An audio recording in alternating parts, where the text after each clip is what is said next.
አልኮል መጠጦች ወደ ፋት ወይም ወደ ስብነት ተቀይረው ሰውነታችን ላይ በፍጹም አይቀመጡም። ሰውነታችን በፍጹም ውስጡ መርዛማ ነገሮችን አያከማችም። ታዲያ እንዴት ነው አልኮል መጠጦችን ዘወትር አብዝቶ መጠቀም ላልተፈለገ ውፍረት፣ ለቦርጭና ለሌሎች የጤና ችግሮች የሚዳርገን? አብረን እንከታተል። ለእናንተም ለሌሎችም ስለሚጠቅም ሴፍ፣ ሼር እና ፎሎ እያደረጋችሁ ይሄ ጨጓራችን ነው ብለን እናስብ።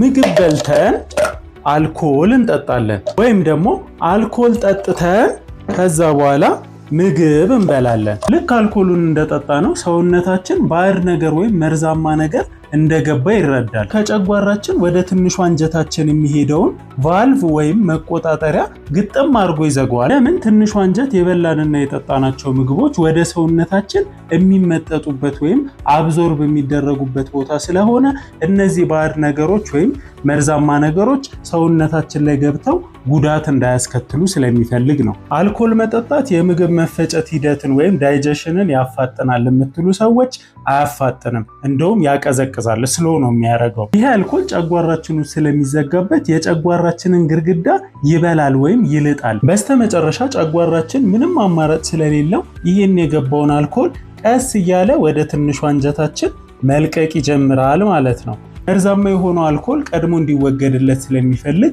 ውስጥ ያለውን ምግብ መፍጨት ለጊዜው ያቆማል። ከዚህ ጨጓራችን ውስጥ ከተዘጋበት አልኮል ውስጥ የተወሰነ ያህሉ ይሄም ማለት ከ10 እስከ 20% የሚሆነው በጨጓራችን ግድግዳ ውስጥ እያመለጠ ወደ ደማችንና ወደ ተለያዩ የሰውነት ክፍሎቻችን ይሄዳል። ወደ አእምሮአችንም ስለሚደርስ ሞቅ እያለን ይመጣል ማለት ነው። አድሬናሊን የሚባለው የሆርሞን እጢያችን ወደ ደማችን ውስጥ መርዛማ ነገር እንደገባ ያቀና ወይ ዲቴክት ያደርግና የጭንቀት ሆርሞን ወይም ኮርቲዞል የሚባለውን ሆርሞን ወደ ደማችን ውስጥ ይጨምራል። ይሄ ደማችን ውስጥ የገባው የጭንቀት ሆርሞን ደግሞ አስጨናቂውን ነገር ለመፍታት ስኳር፣ ለኃይል ስኳር ያስፈልገኛል ብሎ ስለሚያስብ ጉበታችን ውስጥ ስቶር ተደርጎ የነበረ ወይም የተቀመጠ ስኳር ወደ ደማችን እንዲገባ ያደርጋል። በዚህ ጊዜ የደም ስኳር መጠናችን ከፍ ይላል። የደም ስኳር መጠናችን ወይም ብለድ ሹገራችን ሲጨምር ደግሞ ስኳር ብቻውን ወደ ሴሎቻችን መግባት ስለማይችል ስኳሩን ወደ ሴሎቻችን እንዲያስገባ ሰውነታችን ኢንሱሊን የሚባል ሆርሞን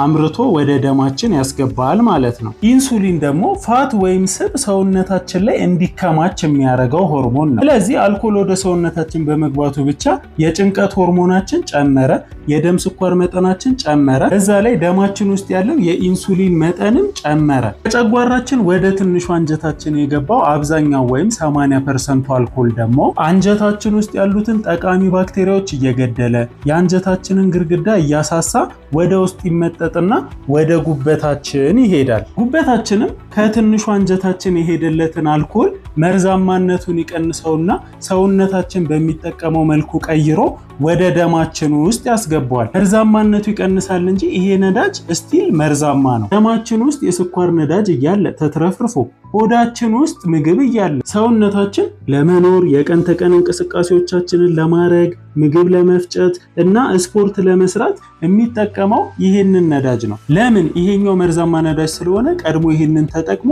ማስወገድ ይፈልጋል። ምክንያቱም ይሄኛው ነዳጅ እንደ ሌሎች ከምግብ እንደምናገኛቸው ነዳጆች አይደለም። ከምግብ የምናገኛቸው ነዳጆች እንደ ማገዶ ሲሆኑ ይሄኛው ነዳጅ ግን እንደ አልኮል ወይም እንደ ነጭ ጋዝ አይነት ነዳጅ ነው። አልኮል የምናገኘው ነዳጅ በ1 ግራም ውስጥ 7 ካሎሪ ነው ያለው። ይሄ ማለት ፕሮቲን 4 ካሎሪ ነው ያለው፣ ካርቦሃይድሬት 4 ካሎሪ ነው ያለው፣ ከነሱ ይበልጣል ማለት ነው።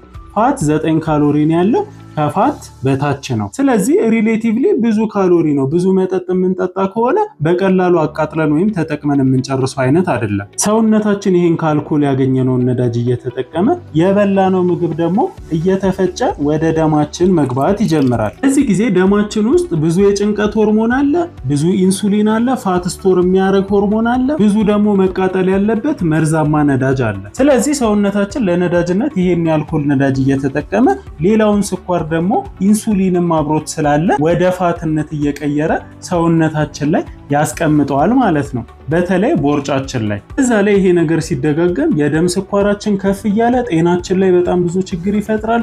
ኢንሱሊናችን ከፍ እያለ ደግሞ ኢንሱሊን ሬዚስታንስ ምናምን የመሳሰሉ በሽታዎችን ያመጣብናል። አልኮሉ መርዛማ ስለሆነ የሰውነት አካሎቻችንን ይጎዳል። ተጨማሪም ለተለያዩ አይነት በሽታዎች ይዳርገናል። ቪዲዮ ከጠቀማችሁ ሴፍ፣ ሼር እና ፎሎ እያደረጋችሁ አመሰግናለሁ። ይመቻችሁ። የጥቅምት አበባ